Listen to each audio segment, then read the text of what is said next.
What you are about to hear is not a legend. It is not a rumor passed between tourists in a wine bar near the Colosseum. It is a documented case that the Italian authorities sealed from public record in the autumn of last year, and that 3 archaeologists, 2 police officers, and 1 forensic psychologist have since refused to speak about on record. But before we get to what happened inside those tunnels, and before we get to what was found on Claire's phone, and before we get to the 7 words written on the last page of that notebook, you need to understand one thing. Whatever lives beneath Rome has been there longer than Rome itself, and it has been waiting. Claire Mercer was 38 years old. Her daughter Mia was 11. They were not reckless people. They were not thrill seekers. Claire was a researcher of early Christian history at a university in Edinburgh, and this trip to Rome was meant to be a working vacation, a birthday gift to Mia, who had begged to see the catacombs ever since a school project had sparked something in her, an obsession that her teachers described as unusual for her age. Maya had spent 6 months filling notebooks with drawings. Tunnels, symbols, faces she said she saw when she closed her eyes. Her mother assumed it was a phase, something a curious child would grow out of. She did not grow out of it. She grew into it. And whatever was waiting inside those tunnels had been waiting a very long time for someone exactly like Mia to arrive. Most visitors to Rome know about the catacombs. They see the tour buses, the souvenir shops, the neatly lit passages where cheerful guides walk groups through carefully selected corridors. What those visitors do not know is that the tunnels they are shown represent less than 4% of the total network beneath the city. The rest has never been fully open to the public. Some sections have never been mapped. Some have been sealed by order of the Vatican. And some, according to people who have gone down there and come back changed, should have been sealed much earlier than they were. The tunnels beneath Rome are not simply burial chambers. They are a city beneath a city, stretching for over 500 kilometers, carved through volcanic rock called tufa, layer upon layer, some sections dating back more than 2,000 years. The earliest Christians used them to bury their dead and to hide from persecution. But the deeper you go, the older the stone becomes. And the older the stone, the stranger the things carved into it. Because long before the Christians came, before Rome was even a republic, before the 7 hills had a name, something already lived in the dark beneath the ground. The Romans knew about it. They had a name for it. They just never wrote that name down. Claire arrived in Rome on a Tuesday in October, the kind of gray and cool October that makes the city look like a painting left too long in the rain. She had arranged a private tour through an academic contact, a woman named Dr. Elena Rossi, who worked with the Vatican Archaeological Commission. The tour was to take them into a section of the catacombs that had only recently been partially opened for supervised research visits, a section beneath the Appian Way, deeper than the standard tourist passages, a section that had been closed since 1978. Their guide was a man named Marco. He was in his late 40s, compact and serious, with the kind of quiet that suggested he had seen things in those tunnels that he had decided not to think about. He met them outside an unmarked iron door set into a hillside, surrounded by overgrown cypress trees, and he shook Claire's hand and looked at Mia for a long moment before saying anything. Then he said something that Claire noted in her research journal that evening. He said, "Some tunnels, you do not walk out of the same person you went in." Claire wrote it off as local atmosphere. The kind of thing a guide says to make an experience feel significant. She was wrong. The door opened onto a stone staircase that went down for longer than anyone would have guessed from the outside. The air changed immediately, thickening and cooling within the first 20 steps, taking on that particular quality of underground air that is not quite cold and not quite still, and that smells faintly of chalk and thyme and something organic you cannot quite name. Maya did not seem bothered by any of it. She was quiet, but not nervous. She moved with a calm purpose that Claire found oddly reassuring. At first, the tunnel at the bottom was roughly cut, barely wide enough for two people to walk side by side, lit at intervals by small electric lights strung along a wire. The walls held the things you would expect to see in a catacomb: carved shelves where bodies had once been laid, crosses, fish symbols, inscriptions in Latin. But Marco led them away from the lit section almost immediately, into a narrower passage where only the 3 flashlights they had brought reached the dark. And it was here, in the first real darkness, that Mia stopped walking. Claire asked her what was wrong. Maya said, "Something is listening." Claire told her it was just the echo of their footsteps. The way tunnels play tricks on sound. Maya looked at her mother and said, very quietly, very calmly, "No, it is not an echo. It is breathing. Stay with me." Because this is where it starts. Marco had moved ahead, his flashlight playing across the left wall, and when Claire and Mia caught up, they saw what had stopped him. The wall in this section was different. The burial shelves were still there, but they had been sealed, not with the simple mortar of the early Christian period, but with something much older. A dark stone, almost black, that Marco identified as basalt, volcanic. Not native to this part of Rome, someone had brought it here specifically to seal these openings. But that was not the strangest part. Carved into every single basalt seal was the same symbol, a circle with a vertical line through its center, and from that line, a series of downward-facing marks, like teeth, like roots, like fingers reaching toward the ground. Claire took photographs. Maya reached out and traced one with her finger and said, "I have drawn this before." Claire went cold. She remembered the notebooks. 6 months of drawings that Mia had made at home in Edinburgh. She had seen this symbol in those notebooks. She had assumed Mia had copied it from somewhere, a book, a website, but Mia had never been to Rome before. And this section of the catacomb had only been unsealed 3 weeks prior to their visit. There was no way Mia could have seen this symbol anywhere. Marco explained what he knew about this section, and his explanation was dry and academic, the kind designed to make the impossible sound manageable. Before the Christians carved their burial chambers here, this section of the tunnel network was already ancient. The Roman engineers who built the city's drainage systems in the early Republican period had encountered existing passages here. Passages they had not dug, that were already here when they arrived. The official records described them as natural formations. They were not natural. The walls were too smooth, the angles too deliberate, and in the deepest part, the part that lay beneath this section, the part that had never been formally explored, those Roman engineers had reportedly found something that caused the foreman of the project to petition the Senate to have the entire system filled in with rubble and sealed. The Senate refused. The drainage network was too important. Instead, they ordered the passages below sealed. They brought in the black basalt from somewhere, and they sealed every opening downward. Claire asked what happened to the foreman after the petition. Marco was quiet for a moment. Then he said, "There is no further record of him after that document," which in that period of Roman record-keeping was extremely unusual. He turned and kept walking. Claire looked at Mia. Maya was staring at the sealed wall. Her lips were moving slightly, as though she was reading something. There was nothing written there. They went deeper.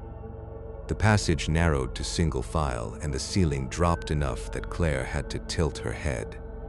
The electric lights were long behind them, only the 3 flashlights in the dark, and then there were 2. It happened between one moment and the next.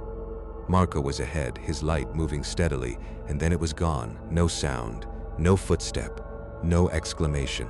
The light simply stopped moving, and then it was not there. Claire called his name. The tunnel swallowed the sound completely. She called again. Nothing came back. She took Mia's hand and moved to where Marco had been standing. The passage continued ahead.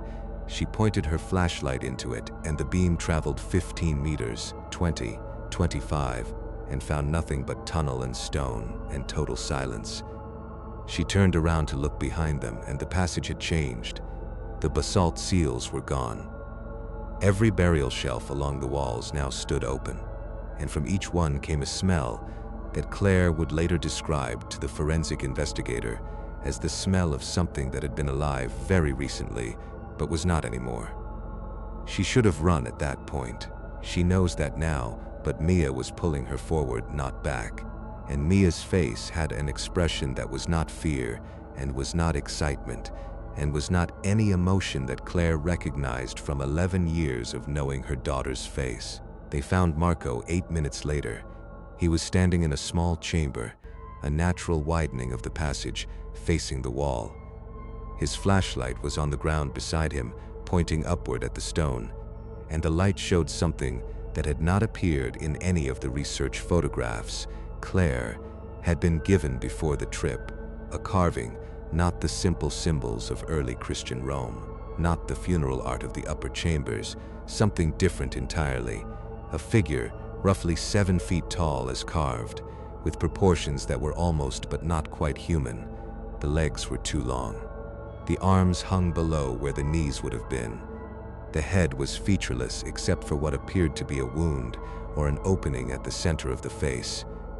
And around this figure, carved in a tight spiral that started at the figure's feet and worked outward in widening rings across the entire wall, were words, Latin, older than the classical period. Claire moved closer to read it, and the first line she could make out, before anything else, before she could read the rest, was a warning. The phrasing was archaic, but the meaning was not ambiguous. "Do not let it hear your name." She grabbed Marco's arm. He turned slowly. His face was wrong. His expression was the blank stillness of someone asleep, with their eyes open, present in body and nowhere else. And then, from somewhere below them, from somewhere that should have been solid rock, from beneath the floor of the chamber, they heard a voice. It was speaking Claire's name. It sounded exactly like her mother. Her mother had been dead for 6 years. Remember what the stone says. Do not let it hear your name. Because if you had just read that, it means something already knows yours. Claire pulled Marco toward the chamber entrance. He moved but slowly, as though wading through something thick. She kept her eyes on the floor and the ceiling and the walls, anywhere but on the carving. She called to Mia. Mia was standing at the outer edge of the carved spiral, her finger moving along the text, her lips moving, not struggling to read it, reading it smoothly, naturally, the way she read a book at home before bed in Latin. Mia did not study Latin. She was 11 years old, and her languages were English and a little French and absolutely no Latin. Claire crossed the chamber and took Mia by both shoulders. Maya looked up. Her eyes were clear and present and entirely her own, and she said, in English, the most terrible thing her mother had ever heard from her. She said, "It already knows we are here, Mom. It knew before we came down. It has been waiting since before this city existed, and it likes it down here because down here nobody can hear what happens." Then she looked back at the wall and said, in a voice that was perfectly, unnervingly calm, "We should not have come here without something to give it." Claire asked what she meant, but she already understood. The temperature in the chamber dropped, not gradually. All at once, as though a door onto winter had opened in the floor. Claire could see her own breath, and she felt the cold not only on her skin but deep in her chest, as though the air itself had changed into something that was not quite meant for living things to breathe. The carving on the wall began to move, not dramatically. The figure did not step forward or reach toward them, but the proportions shifted. Slowly, the arms lengthened or appeared to, the wound at the center of the face deepened or the shadow within it darkened, or both. And Marco, standing beside Claire, said one word, 3 times, in a voice that had lost all its warmth and cadence, a flat and structureless voice that did not quite sound like his anymore. He said, "Below, below, below." Then he sat down on the floor of the chamber, crossed his legs, folded his hands in his lap, and was still. Claire would find out later that he was alive. He remained in that exact position for 11 hours until the rescue team found him. He has not spoken a single word since. But at that moment, Claire did not have 11 hours of information. She had a cold chamber and a moving carving, and her daughter standing too close to the wall. She grabbed Mia and she ran. The tunnels had changed. This is the part the investigators found hardest to accept, and the part Claire insisted on most firmly in every interview she gave afterward. The tunnels were not the same tunnels she had walked into. Passages she remembered were no longer there. Branches she had not noticed on the way in had appeared. The electric wire, with its string of lights that should have been a reliable thread back to the surface, was absent from several sections she was certain she had passed through. She was not lost in the sense of having taken a wrong turn. She was lost in the sense that the map had been rewritten while she was inside it. And it was not silent anymore. The deep mineral silence that had surrounded them on the way down was gone. In its place were sounds, faint and sourceless, not echoes of footsteps, not her own breathing. Something else, a low rhythmic sound, like breathing but slower than any living thing she had ever heard. One breath every 7 or 8 seconds, patient, immense, coming from below, always from below, no matter which direction she turned. And beneath it, barely audible, something that might have been movement. Large movement, unhurried movement, the kind of movement that does not need to rush because it already knows where you are going. Claire managed to record a voice memo on her phone during this section of the tunnels. The recording is 14 minutes long. For the first 9 minutes, it is mostly the sound of running, of labored breathing, of Claire speaking to Mia in a low, urgent voice, telling her where to step, telling her to stay close, telling her it is going to be fine, telling her they are nearly out. For the last 5 minutes, Claire does not speak at all. There is only breathing, hers and Mia's, and there is the other sound, the slow rhythmic sound from the tunnels, growing closer on the recording even as Claire's footsteps suggest she is running directly away from it. In the final 30 seconds of the recording, a third voice appears, Maya's voice. The words Mia says in those 30 seconds are not English, and they are not French. The recording was sent to 3 separate linguistic experts. All 3 agreed on 2 things. First, that the language is a very early form of pre-classical Latin, a dialect with no living speakers and almost no surviving written examples. Second, that based on what could be translated, Mia appeared to be completing a transaction. The recording ends. The investigators have never released what was said. Claire was found at the surface entrance at 4 in the morning. She was sitting on the ground outside the iron door, facing away from it. She was not visibly injured. She answered every question the first responders asked, but she would not turn around. Every time someone suggested she move away from the door, she said the same thing. She said, "Mia is still down there. If I move, it will know I have given up, and if it knows I have given up, it will finish." The rescue team went in at 6 in the morning. They found Marco in the chamber with the carving, in the position Claire had described, alive and unresponsive. They found and photographed the carving. 2 of the 3 team members later refused to look directly at the photographs. They did not find Mia. They searched for 9 days. They mapped sections of the network that had never been documented. They found evidence that the tunnels extended significantly further east and significantly further down than the geology of the area should have permitted.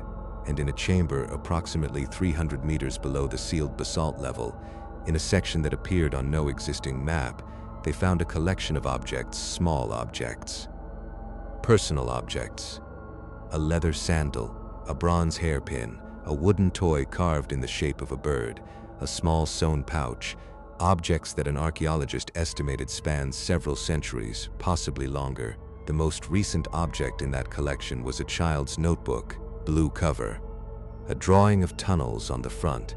Inside, page after page of symbols and sketches, the same symbols carved into the basalt seals, the same spiral text from the chamber wall. drawings of a figure with arms too long and a wound where its face should have been.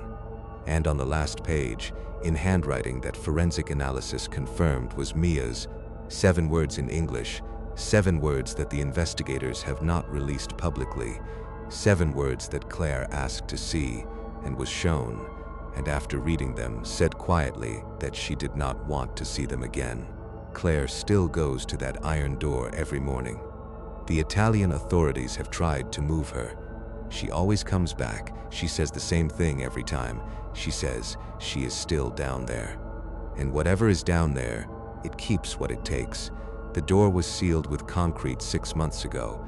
3 weeks later, a crack appeared along the base of the door, running left to right, perfectly straight, precisely the height of a child.